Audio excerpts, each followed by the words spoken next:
Good evening. It's supper time and I'm hungry. And I'm going to make something very different. I've never made it before. I have a cookbook. Well, it's actually not a cookbook. It's a journal that I have been writing recipes down for years. I've got more than one, trust me, that I want to try. And I love tomato soup. Just love it. And I love dumplings. And when I see a recipe that combines the two, I can guarantee I'm going to be making it. So yes, I'm going to be making something called tomato dumplings. And I just know it's going to be good. I'll let you know for sure as you cook along with me. So the first thing I'm going to do is I diced up some onion and some bell pepper and chopped it up pretty fine. Probably could have gone a little finer, but I don't care. I'm not in the mood for that. So I'm going to get that over there in my cast iron skillet. It's got a fourth a cup of butter melted over there, and I'm going to start sauteing this until it's translucent. Saute away. Hurry. I'm very, very hungry. It's hard to wait for you to get translucent. Okay, I'll wait. Not much longer though.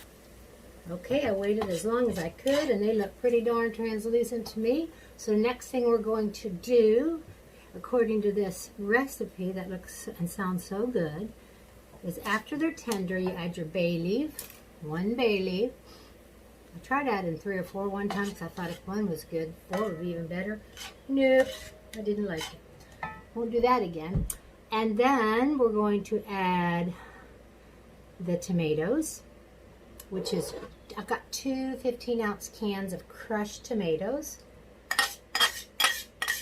I like crushed tomatoes when I'm making tomato soup, because I don't understand the theory of running your soup through the blender after you've made it. Doesn't make sense. Why not just use crushed tomatoes? Or if I wasn't so lazy this evening, I would make, I'd use some fresh tomatoes. Now those I'd have to pulse in a food processor, but they'd be good, but I'm just not in the mood today. So after the tomatoes, we're going to add 6, no, I'm sorry, not 6, we got brown sugar. And I think we got, let's see, how much brown sugar? 1 tablespoon was all. And,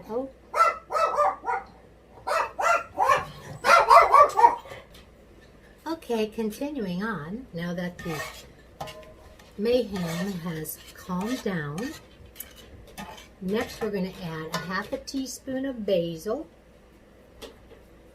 And 1 more pinch ought to do it. And then salt and pepper to taste. I think it calls for 1/4 teaspoon of salt and 1/4 teaspoon of pepper. Let's put that in there. That's all there is to it.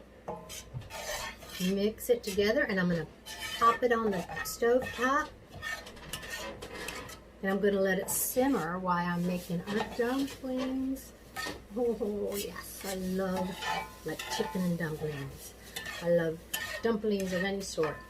I like matzo balls. They're very similar to dumplings. So let me get this simmering on the stove, and then we'll whip together those dumplings.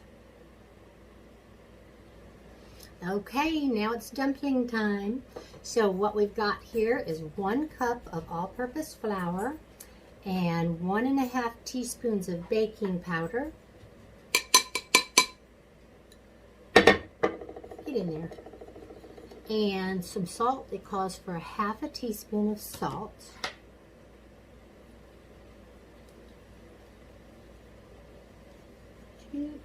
And you mix it all together. Pour it in a big bowl. That's easier, I think. Get that mixed together real good. And then what it says, cut in some butter. 1 tablespoon of cold butter. I got 1 tablespoon here. Let's cut it in. Takes a minute to get it broken up with your handy dandy, gosh, I don't know what you call these, pastry cutters? I think so. I think that's what you call them. Sometimes I use them. Sometimes I just use my hands, and I think I'm going to do that this time. I don't like that. For that little amount of butter, it's just not cutting it up good enough as far as I'm concerned. If it was a big old hunk of cold butter or something like that, it'd be different.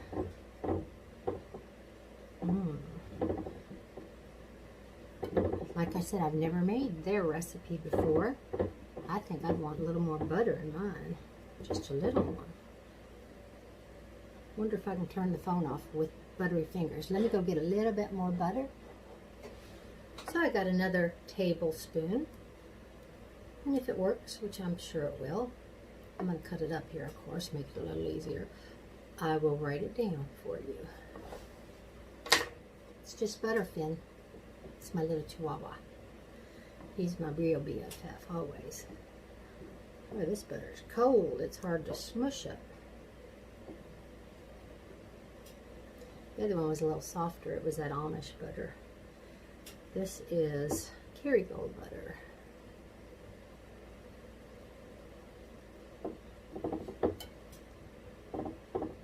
Just want to get it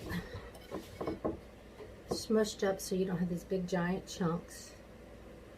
Next we're going to add in our milk and stir it until just mixed. We got 2/3 cup of milk, which of course I don't have ready, so let me get that.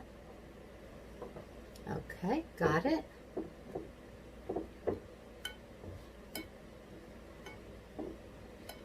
These will be good. I've got kind of a big bowl here. I like this bowl when I'm cooking for you guys because you can see into it.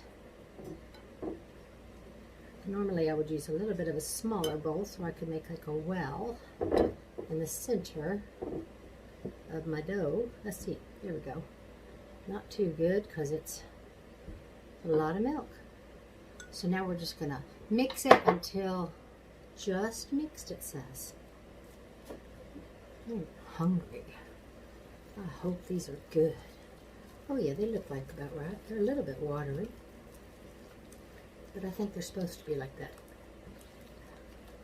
I don't usually make wet dumplings. I do it one other time. I'll do that for you. And it says to drop by tablespoon onto bubbling tomato mixture. Cover tightly and simmer for 12 to 15 minutes. So that's what we're going to do. Okay, I've got them in the simmering tomato mixture. Aren't those pretty? And I'm going to cover them tightly. Supposed to be tightly. It's going to have to do. It's all I got for that big old cast iron skillet. I'm going to set this timer for 15 minutes, but I'll check them at 12. The time got away from me, and I've been cooking them for 15 minutes. Ooh, they rose nicely. Let's check them for doneness.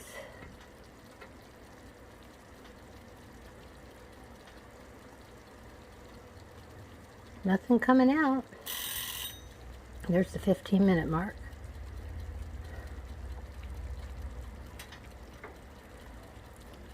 Okay, now all we got to do is serve them up.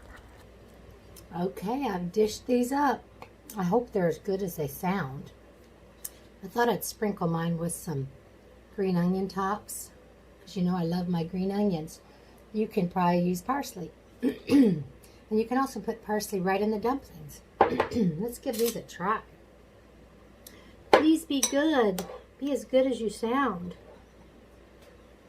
Oh, look at the inside of that dumpling. Oh yeah, look at that. Can you see that? Very soft, very tender, very hot. I have a feeling these are going to be good.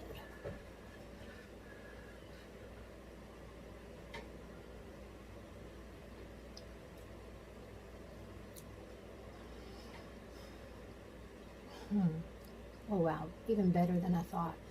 Wow, so good. This simple little tomato soup recipe, or tomato gravy I would probably call it. Really good. And I like those green onion tops on it.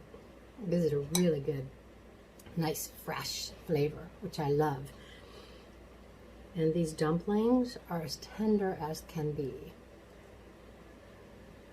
Really, really good. So I can check this one off in my little journal as having made it, and it will be in my recipe box for the rest of my life. I will be making this, I guarantee it. So if you like tomato soup and you like dumplings, this is the way to roll.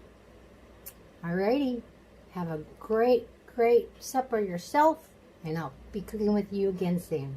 Bye for now.